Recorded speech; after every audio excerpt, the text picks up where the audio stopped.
l'IL-12, on avait commencé à en parler un tout petit peu. Je vous rappelle que c'est le médiateur qui est extrêmement important pour l'immunité innée en réponse aux microbes intracellulaires. Et ici, je vous ai rajouté une diapositive que vous avez déjà vue. Et vous voyez apparaître l'IL-12, c'est en vert, c'est-à-dire c'est typiquement une cytokine de l'inflammation, une cytokine pro-inflammatoire, alors qu'il y a des cytokines qui sont anti-inflammatoires. Vous vous souvenez que je vous avais expliqué que l'IL-12, je vais trop vite, vous vouliez les noter celles-ci. Virginie Lasserre, qui de temps en temps écoute les cours que je fais, dit qu'il y a beaucoup d'informations dedans, ce qui est gentil, mais il faut vous laisser le temps de digérer cette information. Donc là, vous avez des cytokines pro-inflammatoires. Vous retrouvez au passage le TNF-alpha, TNF-bêta dont on a déjà parlé, et vous retrouvez IL-1-alpha, IL-1-bêta dont on a déjà parlé. Et vous notez, puisqu'on reste 30 secondes ici, que vous trouvez dans les anti-inflammatoires, vous savez, l'IL-1RA, le récepteur antagoniste, l'antagoniste du récepteur de l'IL-1, l'antagoniste du récepteur de l'IL-1, qui, comme vous le savez, est un médicament. Donc là, on est sur l'IL-12, dont on avait dit 2 mots la dernière fois, et vous savez que l'IL-12, donc, on l'a d'abord identifié comme un activateur, en fait, des cellules NK, que vous avez ici, et on l'a identifié, et ça c'est important, comme stimulant, en fait, la production d'interférons gamma, que ce soit l'interféron gamma qui est produit par les cellules NK, ou que ce soit l'interféron gamma qui est produit par les cellules T, qu'elles soient T helper, T auxiliaire, et vous notez que ce n'est pas n'importe quel T auxiliaire, ça c'est une petite subtilité sur laquelle je vais m'étendre un petit peu plus, ce sont des sous-populations de T auxiliaires qui sont les sous-populations TH1. Donc, découverte de l'IL-12 parce que ça a activé ces cellules et ça faisait une sécrétion en fait d'interférons gamma par les cellules T, par les cellules NK. Bien. Alors, on a parlé de ça.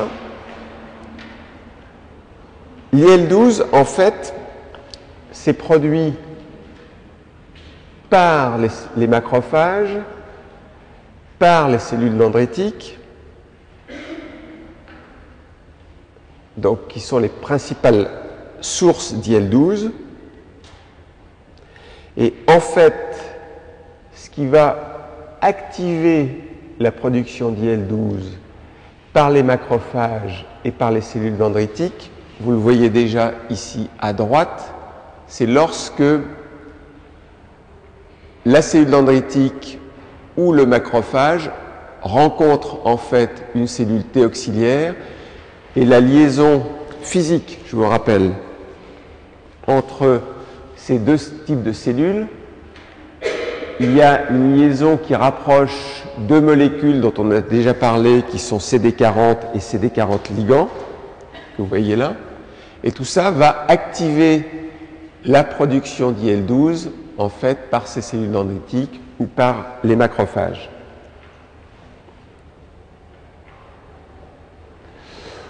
Autre chose en fait qui active la production d'IL-12, c'est là où c'est un petit peu compliqué. Je viens de vous dire que l'IL-12, on l'a trouvé parce que c'était un activateur de certaines cellules qui produisaient de l'interféron gamma. Et là, ce que je vous dis, c'est qu'en fait, un des activateurs en fait, de la production d'IL-12, c'est aussi l'interféron gamma. Donc vous avez un espèce de va-et-vient, et j'avais terminé, il me semble, là-dessus la dernière fois.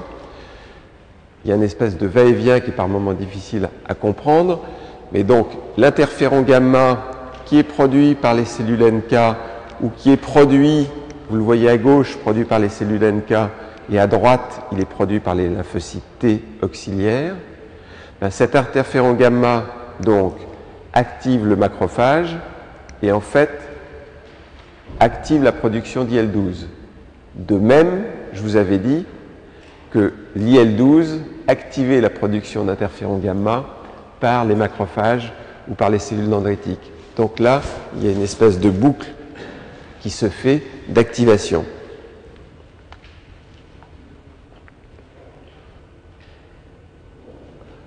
Alors l'IL-12 elle-même, c'est un hétérodimère fait de deux sous-unités. Une sous-unité qui fait 35 kDa, l'autre 40 kDa. Ça, on a vu la boucle ici. Vous avez un récepteur à l'IL-12. Le type de récepteur à l'IL-12 que l'on a, c'est donc celui-ci. L'IL-12, on le retrouve noyé au milieu, là. C'est donc un récepteur pour les cytokines de type 1. On le voit ici, il est là, le récepteur. Donc, récepteur pour l'IL-12. C'est là.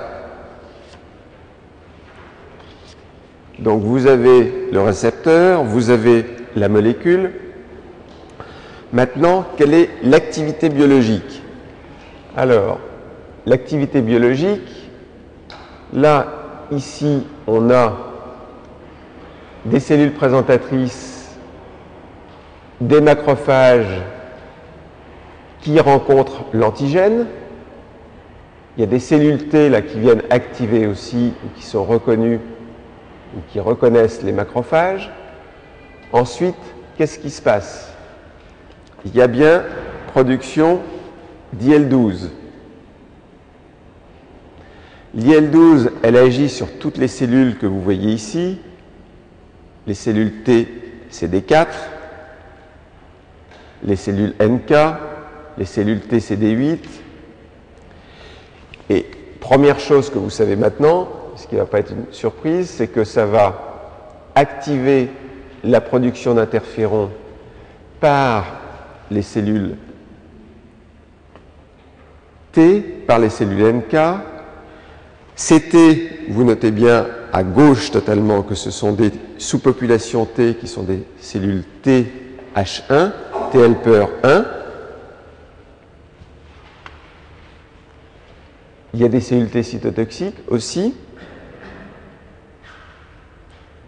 Pourquoi j'insiste sur cet aspect-là?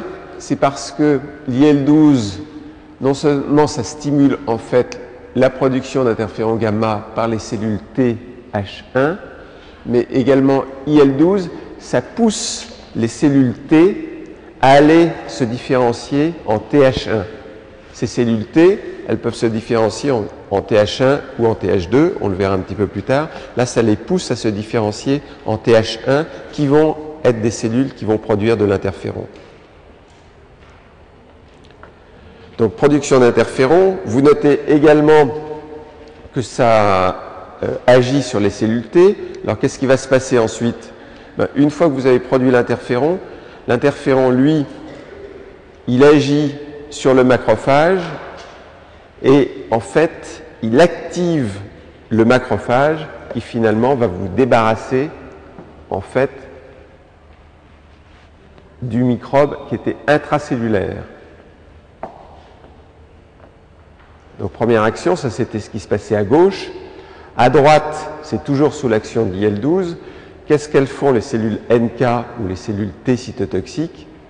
L'IL-12 va contribuer à augmenter leur activité cytotoxique. La résultante de ça, c'est que ça va tuer les cellules infectées. Donc ici, vous tuez les cellules infectées.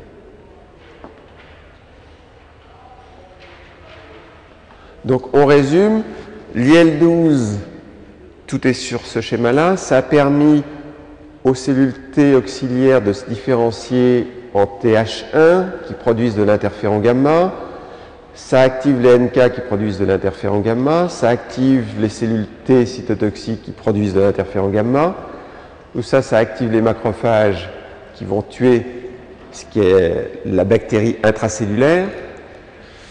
Toujours l'IL-12, ça augmente l'activité cytotoxique, soit des cellules NK, soit des cellules T cytotoxiques, et ça va tuer une cellule cible. Alors,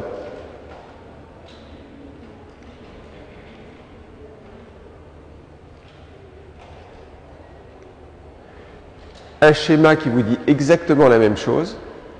C'est le même que tout à l'heure, mais c'est des animations un petit peu différentes. Donc, pour l'immunité innée, ici, il y a le macrophage qui produit de l'IL-12. Voilà. La cellule NK, qui est sensible à l'IL-12, produit de l'interféron gamma, qui agit elle-même sur le macrophage. Il y a déjà une activation du macrophage. Ça, c'est pour l'immunité innée. D'accord ? Du côté de l'immunité adaptative, il y a eu également l'activation des cellules T auxiliaires qui ont activé, en fait, les macrophages elles-mêmes. C'est-à-dire vous avez ce même balai IL-12, ici, interféron gamma. D'accord ? C'est toujours la même chose, hein. C'est présenté. Il va même y avoir un troisième schéma qui va vous montrer, cette fois-ci calmement, ce que vous n'aviez pas vu, le schéma de l'immunité innée.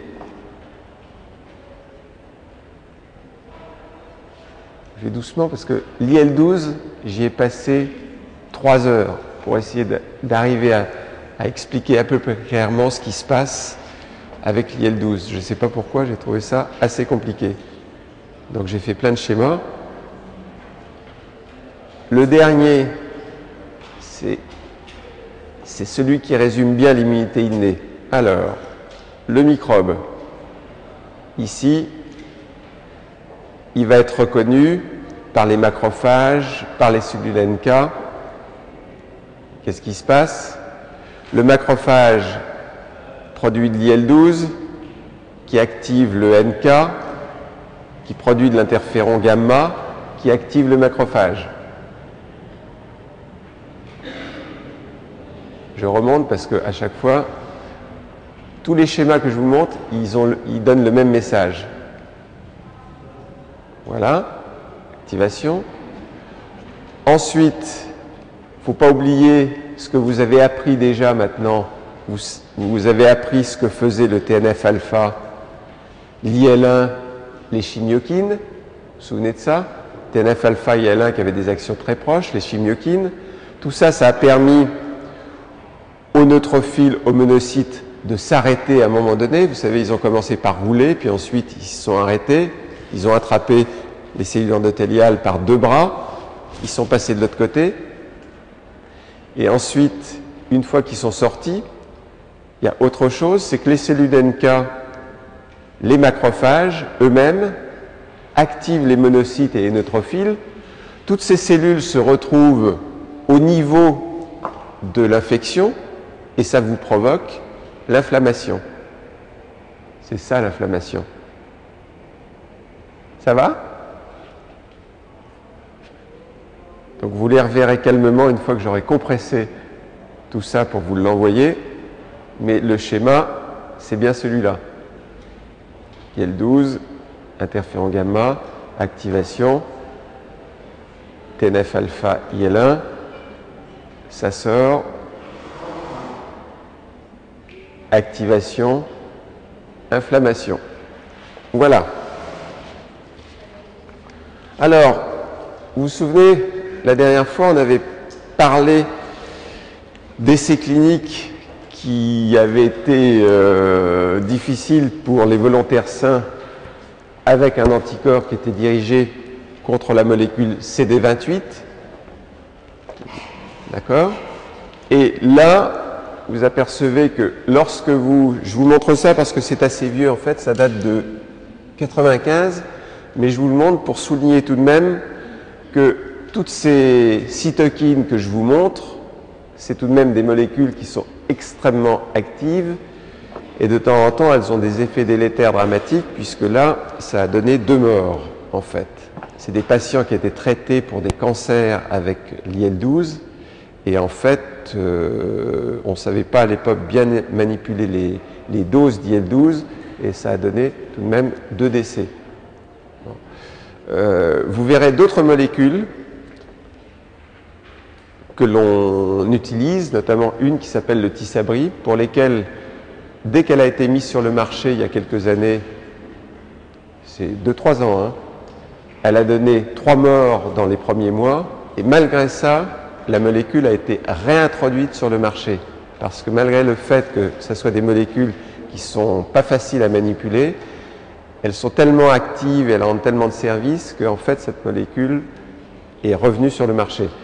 IL-12, pour l'instant, elle n'est pas sur le marché. Un autre schéma que je vous montre, c'est pour vous montrer que cette fois-ci, c'est pas... Quand je vous ai dit ces cytokines, j'y passe beaucoup de temps et c'est un chapitre important parce que ce sont soit elles-mêmes des médicaments, on a vu que pour l'IL-12, ça n'avait pas très bien marché, soit des cibles de médicaments. Là, en l'occurrence, c'est des essais cliniques qui sont faits avec un anticorps anti-IL-12. C'est un anticorps entièrement humain qui est anti-IL-12.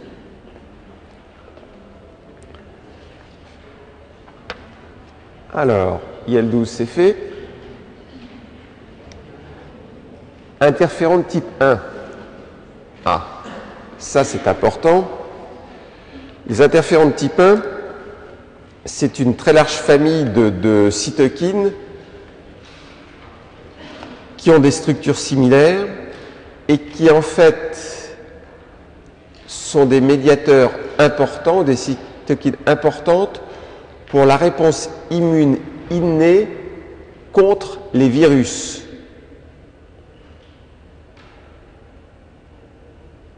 En fait, interféron, ça veut dire interfère avec l'infection virale. Interféron, c'est ça, interfère avec infection virale. Alors, il y a beaucoup de types d'interférons, on va le voir, mais ils sont tous codés, ces interférons de type 1, dans un seul cluster de gènes qui est sur le chromosome 9. Et chez l'homme, on a en fait subdivisé les interférons de type 1 en 2 sous-types différents. En fait, les interférons alpha, que vous allez voir apparaître, dont il y a 13 sous-types différents. Il y a également les interférons bêta.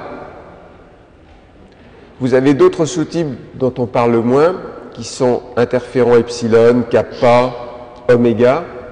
Et tout ça est différent, et on en parlera plus tard, et ce n'est pas à confondre avec les interférons de type 2, qui est l'interféron gamma. Et lorsque je vous parlais tout à l'heure, vous savez, de ce balai IL-12 interféron, c'est un balai avec IL-12 interféron gamma. Donc là, pour l'instant, on ne parle pas de l'interféron gamma, on est sur les interférons de type 1, c'est-à-dire essentiellement les interférons alpha ou bêta. Alors, les interférons alpha, ils sont produits par les cellules phagocytaires mononucléées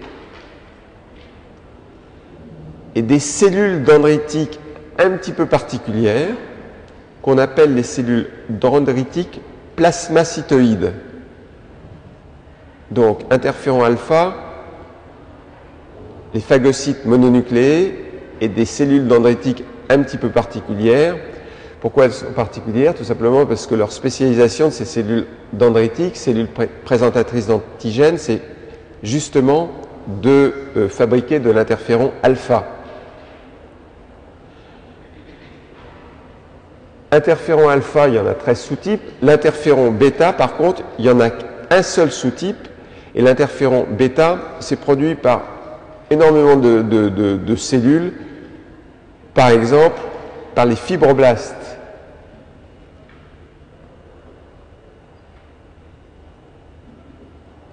Alors, qu'est-ce qui va, en fait, vous stimuler par les différentes cellules que l'on vient de voir, ici, la production d'interférons.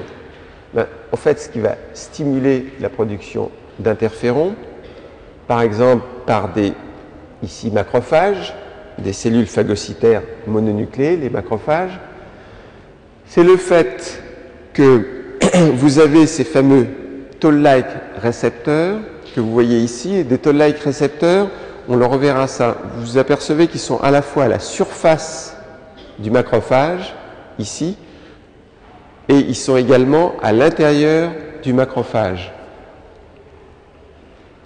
Ils ont tous des noms, donc toll-like récepteurs, TLR 1, 2, 3, 5, 6. Et en fait, si on regarde ce que reconnaissent ces différents toll-like récepteurs, on va le voir apparaître là, on s'aperçoit que ces toll-like récepteurs, notamment, reconnaissent très bien ici des ARN viraux, double brin, simple brin, ici. Là, celui-ci, il reconnaît des protéines d'enveloppe virale. Donc, vous avez tous les toll-like récepteurs qu'il vous faut pour reconnaître un virus sous toutes ses formes. Soit ici, vous reconnaissez l'enveloppe du virus, soit ici, vous reconnaissez son ARN qui soit simple brin ou double brin.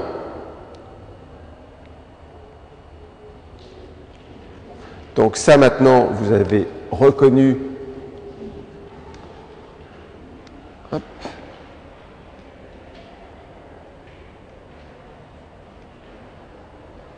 Qu'est-ce qui se passe une fois que vous avez reconnu?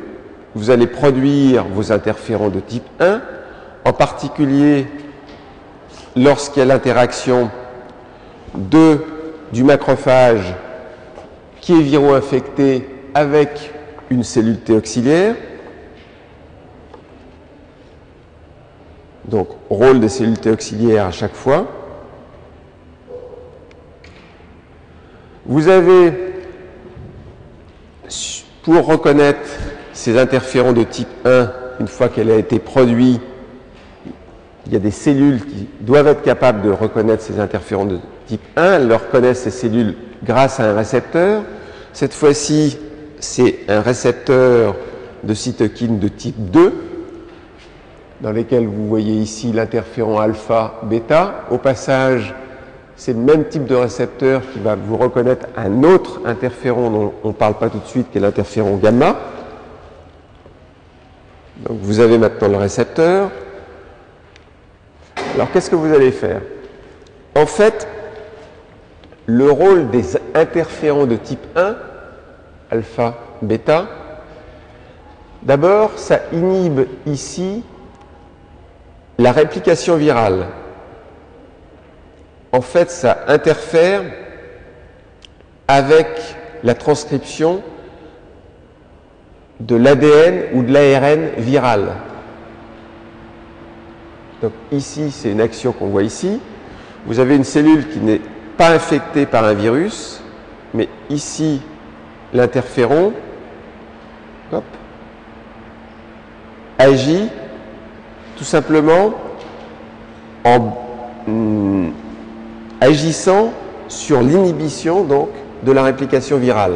Ça, c'est une cellule qui n'est pas encore infectée par un virus, donc mieux vaut prévenir que guérir. Vous empêchez en fait le virus de se répliquer et vous protégez un petit peu les cellules pour les empêcher d'être envahies par trop de virus. Ensuite, vous avez une cellule à droite, contrairement à gauche, qui a été infectée par un virus. Cette fois-ci, l'interféron qui vient sur son récepteur, ici, qu'est-ce qu'elle va faire? Elle va, vous le voyez, augmenter l'expression des molécules de classe 1 du complexe majeur d'histocompatibilité. Si vous augmentez l'expression des molécules de classe 1 du complexe majeur d'histocompatibilité, qu'est-ce qui va se passer ensuite? Hop, vous allez pouvoir augmenter la présentation des antigènes viraux, cette fois-ci. La présentation des antigènes viraux, ça n'a plus de secret pour vous. Et molécule de classe 1 qui présente un antigène viral, ça va faire un lymphocyte T cytotoxique qui va venir en contact de la cellule viro-infectée pour la tuer.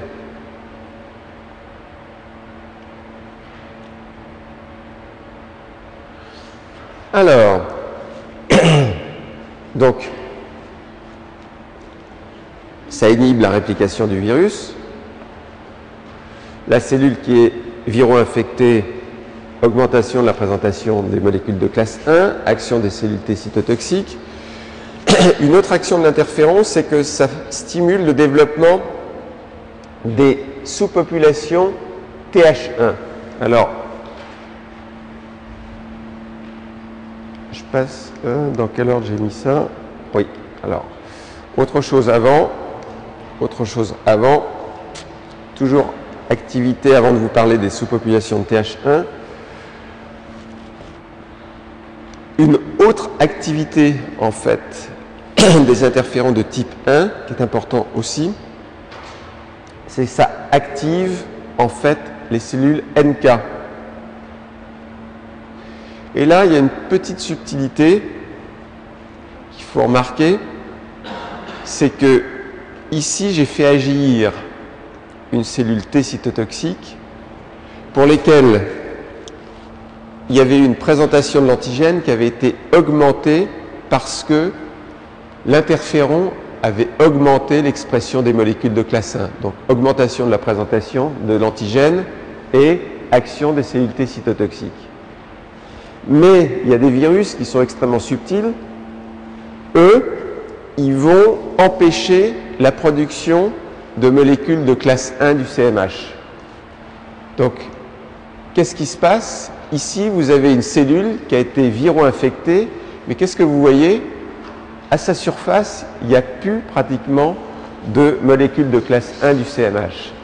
Et il faut bien qu'on ait un système, il faut bien que le système immunitaire ait le moyen d'éliminer ces cellules pour lesquelles le virus a rusé et a empêché l'expression des molécules de classe 1 du CMH. Ben, les cellules qui sont actives, on verra comment, lorsque une cellule cible a perdu ces molécules de classe 1 du CMH, ce sont les cellules NK. Et il se trouve que les interférons de type 1, également, ça active les cellules NK qui vont pouvoir aller tuer, en fait, la cellule cible qui est viro-infectée, mais qui n'a plus de molécules de classe 1 pour présenter l'antigène. Heureusement qu'on a les NK.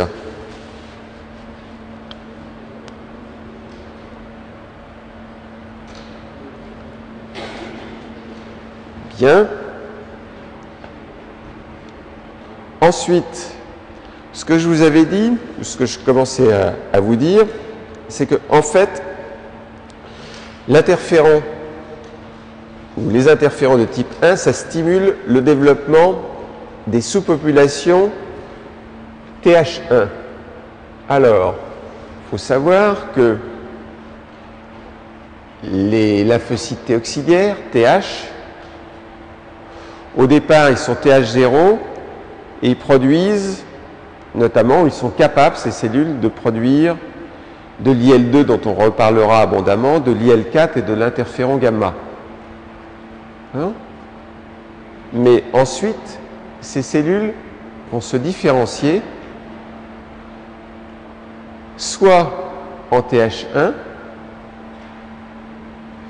et les TH1, c'est un profil un petit peu particulier, on verra en termes de production de cytokines, soit en TH2. Donc, vous pouvez devenir soit TH1, soit TH2. Et le fait, ça c'est un message important, ces TH1 et ces TH2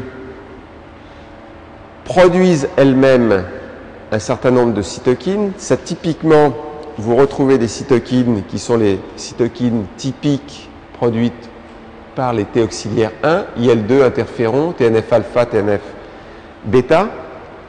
TH2, ça produit d'autres cytokines.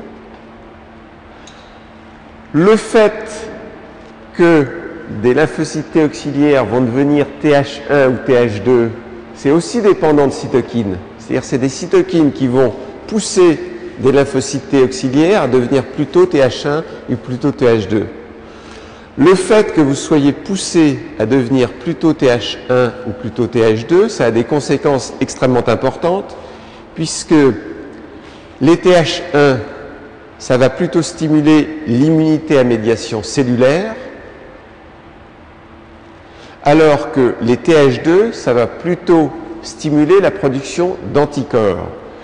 Et le fait que vous soyez TH2, ça va même plutôt supprimer ou diminuer l'activité de l'immunité à médiation cellulaire. Donc, qu'est-ce que je suis en train de vous dire? Je suis en train de vous dire, le fait que vous poussiez le système immunitaire ou les cellules T auxiliaires vers des sous-populations TH1 ou TH2, c'est pas anodin, puisque ça va vous guider le type de réponse immunitaire que vous allez faire.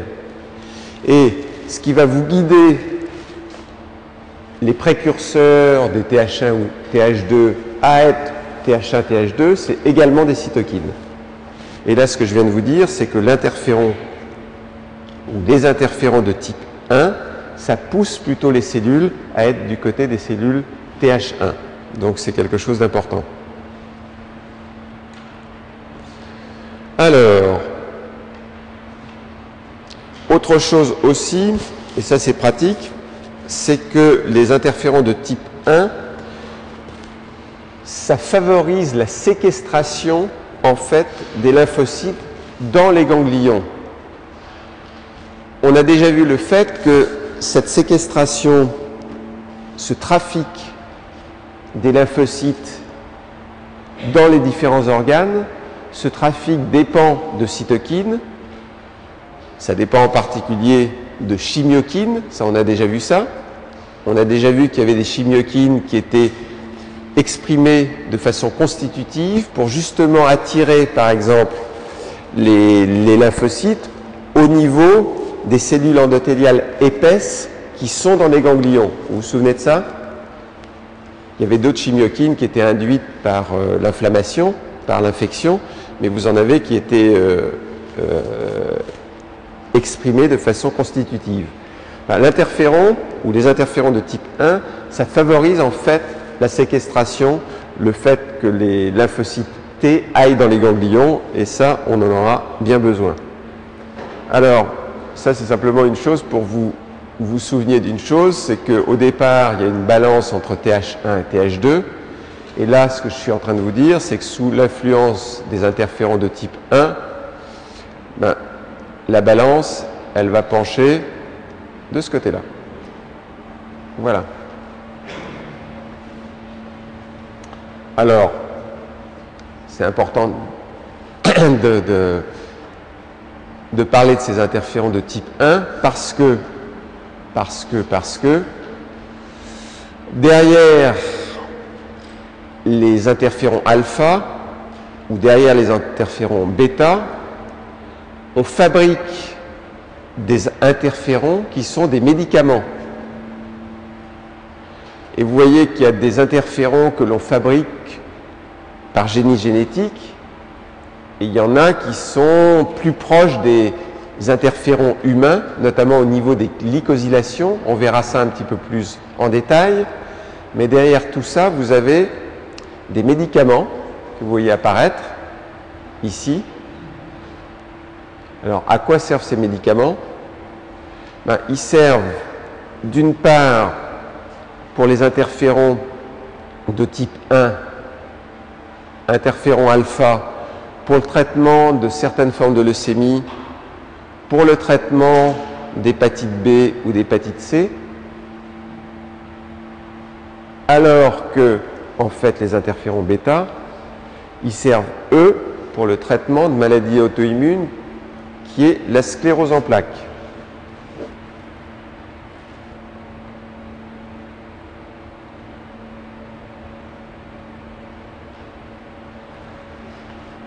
Type 2, on verra ça un petit peu plus tard.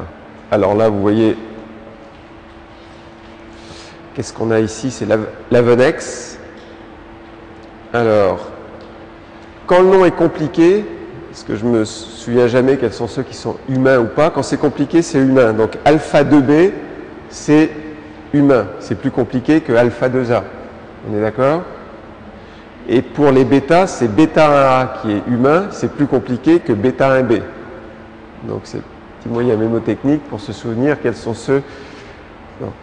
Alors là, vous avez l'Avenex, c'est bêta 1a, donc c'est de l'interféron humain. Ici, traitement de la sclérose en plaques. Ici, rebif. Voilà. Traitement de la sclérose en plaques aussi. Bien. Autre cytokine, l'interleukine 10. Alors, là, l'interleukine 10, pour la première fois, alors qu'on a toujours vu jusqu'à présent, à une exception près, en dehors de IL-1RA, l'antagoniste du récepteur de l'IL-1, jusqu'à présent, on avait vu essentiellement des cytokines pro-inflammatoires. Maintenant, vous allez voir apparaître, à côté de ces cytokines pro-inflammatoires, on a fait celle-ci, on a fait celle-ci, on a fait celle-là. Là, on avait fait celle-ci, et maintenant, on vous parle de l'IL-10. Et l'IL-10, c'est un inhibiteur de l'activité des macrophages et des cellules dendritiques. Alors, c'est une cytokine qui est dimérique, qui se lie de façon non covalente, bien entendu, à un récepteur que l'on va voir ici. Il est là, toujours noyé, le récepteur pour l'IL-10.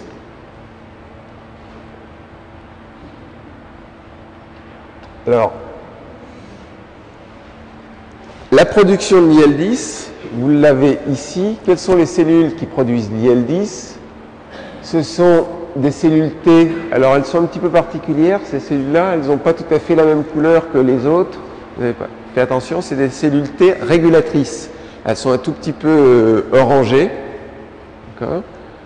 Cellules T régulatrices, qui sont justement les cellules, on les avait vues quand je vous avais fait dans le 2e ou 3e cours des sous-populations lymphocytaires. Vous avez vu que il y avait les T auxiliaires, il y avait les T cytotoxiques et il y avait des T régulatrices qui sont chargées de freiner en fait la réponse immune. Donc l'IL-10 qui justement va freiner la réponse immune est produite par ces cellules T régulatrices, également pour les macrophages et également par différentes cellules, en particulier par les kératinocytes. Donc ce ne sont pas des cellules lymphoïdes.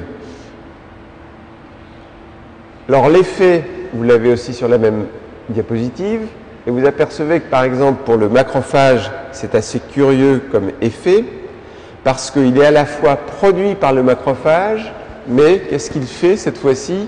Il inhibe l'action du macrophage. Et on verra comment. Inhibition également de l'action des cellules dendritiques.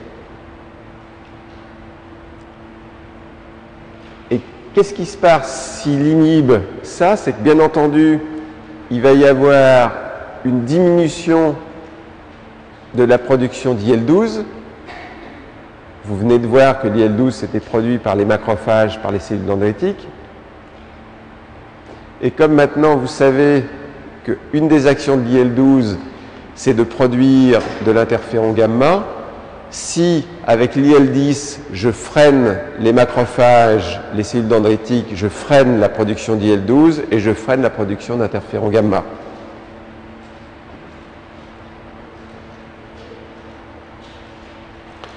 L'IL-10 aussi, ça inhibe l'expression des molécules costimulatrices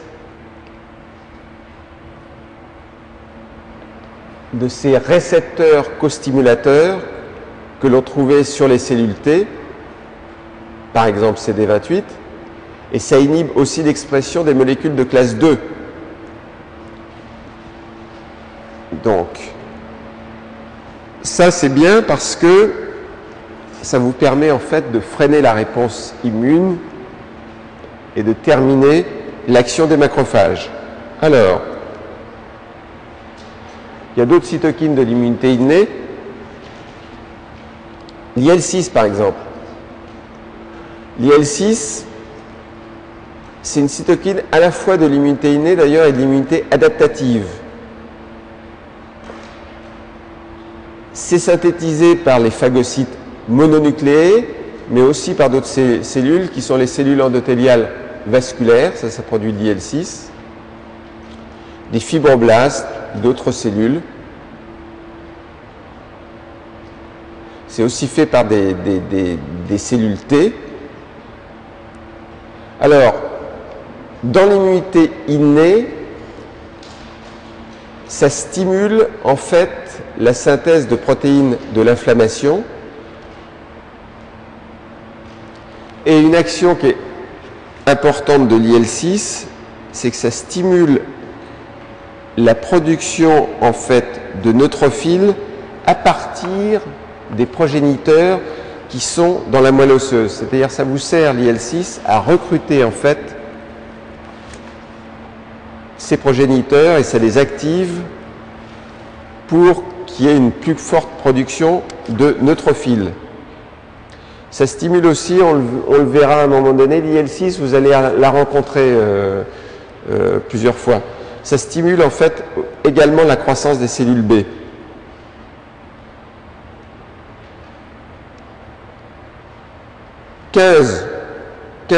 IL-15, toujours cytokine de l'immunité innée. C'est une cytokine qui est importante en fait pour stimuler la croissance et la survie à la fois des cellules T et à la fois des cellules NK.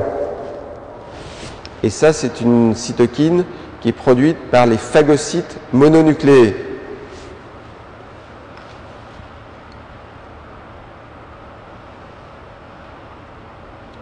Deux mots sur l'IL-18. L'IL-18, ça a une structure qui est assez proche de l'IL-1, mais sa fonction IL-18, c'est différent, c'est d'augmenter la production d'interférons gamma par les cellules T.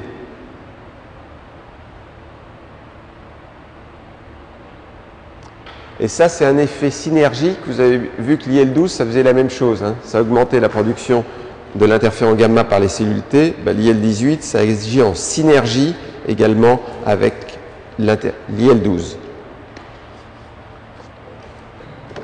Alors, vite, là, je commence à avoir une kyrielle de cytokines. En fait, comment tout ça, ça marche? Tout dépend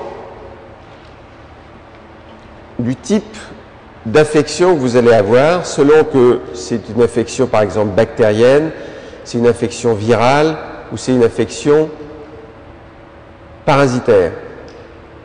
Alors, si c'est une infection qui est une infection bactérienne, lorsque vous avez des bactéries qui sont extracellulaires, les cellules qui vont répondre, ce va être les macrophages. Et dans ces cas-là, on regarde ce qui se passe. Vous avez un schéma ici que vous connaissez bien. Et vous voyez que ces cytokines, dans le temps, apparaissent de façon séquentielle. Ici, vous avez d'abord le TNF qui apparaît, ensuite IL-1, ensuite IL-12.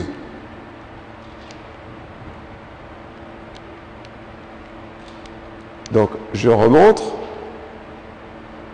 Hop. TNF, IL-1, ça vous fait sortir les cellules. Et IL-12, ici, ça vous active le macrophage. Et à la fin, tout de même, tiens, je m'aperçois qu'il faut que je fasse une correction. Ça n'a rien à faire, ça. Bien. Donc, ça, c'est donc pour des bactéries extracellulaires. Les bactéries extracellulaires, c'est celles qui vous forment, vous savez, du pus.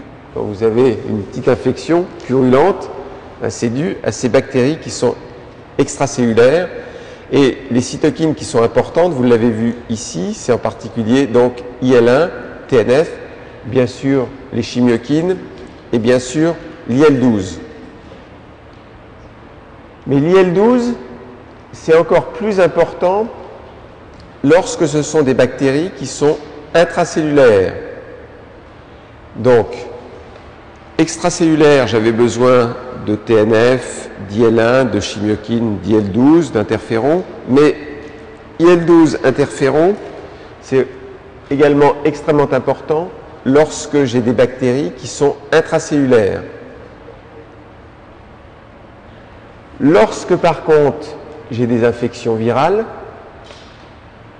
dans ces cas-là, de quoi j'ai besoin? D'interférons.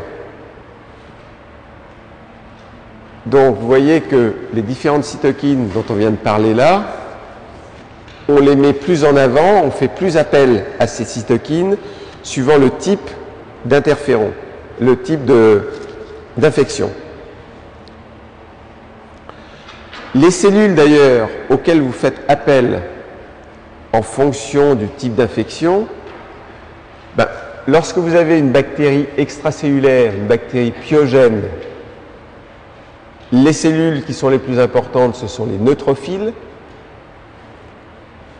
Lorsque c'est une bactérie intracellulaire, ça va être plutôt les macrophages. Et lorsque ce sont les infections virales, vous avez l'action des lymphocytes T cytotoxiques, mais des cellules qui sont importantes, c'est les cellules NK, celles qu'on a vues tout à l'heure. Celles qui sont capables d'agir, même si vous n'avez pas de molécules de classe 1. Bon, donc on a un petit peu classifié toutes ces cytokines. On peut commencer les cytokines qui médient et régulent l'immunité adaptative. Donc, bien que ce soit un petit peu artificiel, hein, toutes ces séparations, mais on va parler maintenant d'autres cytokines dont le rôle est plus important pour l'immunité adaptative. C'est des cellules qui ont un rôle de régulation de la prolifération et de la différenciation des lymphocytes après la reconnaissance de l'antigène. Donc c'est des cytokines qui agissent en fait dans la phase activatrice de la réponse immune adaptative et qui vont permettre à des cellules du système immunitaire de se transformer en cellules effectrices. Donc ce sont des cytokines importantes pour l'activation de l'immunité adaptative et phase activatrice. Donc on voit ça ici, immunité adaptative ici, et vous voyez apparaître les cytokines qui sont importantes. Vous voyez apparaître enfin l'interféron gamma, dont je vous ai dit il va apparaître plus tard, et vous voyez apparaître une cytokine de l'immunité adaptative très importante qui est l'IL-2. Donc ça, toutes ces cytokines se mettent en route une fois qu'il y a eu une reconnaissance ou une présentation de l'antigène aux cellules T, et ça va vous permettre l'activation des cellules T, ce que je viens de vous dire, et ça va vous permettre ensuite la différenciation d'un certain nombre de cellules en cellules effectrices pour vous permettre d'agir contre l'infection. Et la première interleukine importante, c'est l'IL-2. Alors l'IL-2, c'est en fait un facteur de croissance, de survie et de différenciation des lymphocytes T.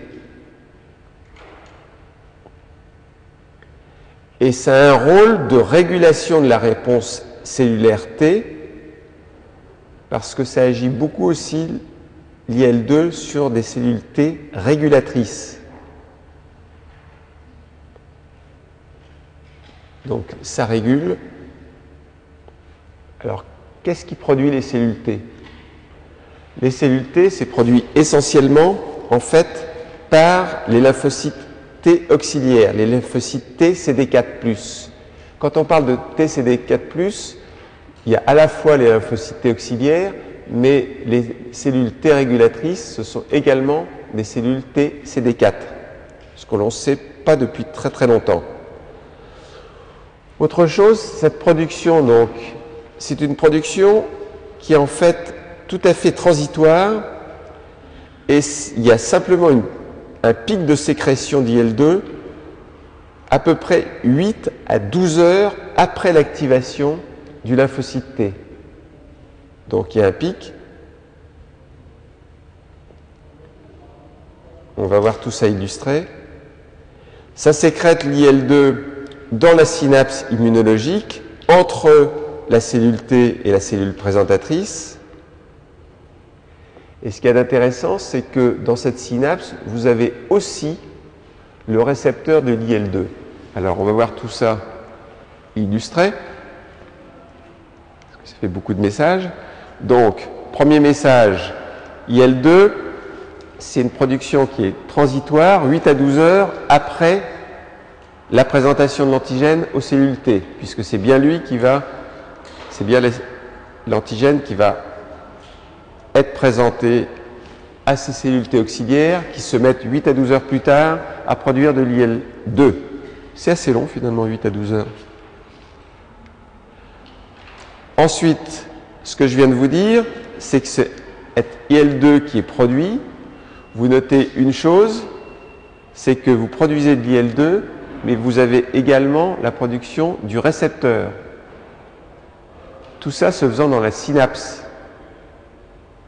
Et là, ce qui est évident, c'est que si vous avez l'IL2 et son récepteur, qu'est-ce que vous avez?